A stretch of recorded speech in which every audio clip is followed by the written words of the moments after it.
مصطفى جعفر مصطفى جعفر، يا سلام يا درش. اماميه مصطفى جعفر مصطفى جعفر، يا سلام يا درش.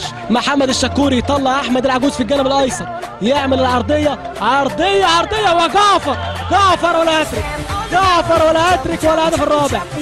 المجموعه الرابعه ان المريخ قادم من مبكرا. الكره الاماميه مصطفى جعفر، ممكن سوبر هاتريك.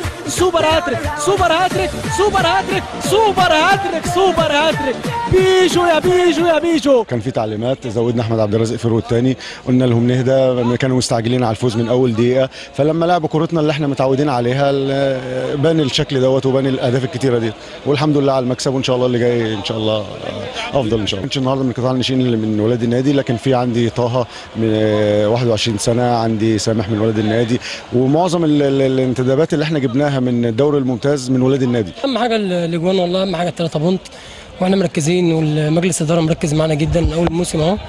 احنا عايزين نصعد الدوري الممتاز تاني، وده نادينا وده بيتنا، وعايزين نصعده ان شاء الله. هي والله البدايه بتكون كويسه، فلو انت شفت ماتش السويس هتلاقي الماتش بتاعنا، بس ربنا عايز كده الحمد لله بونت، وكل ماتش ليه حاجه خاصه يعني. اهم حاجه ال3 بونت بتاع كل ماتش.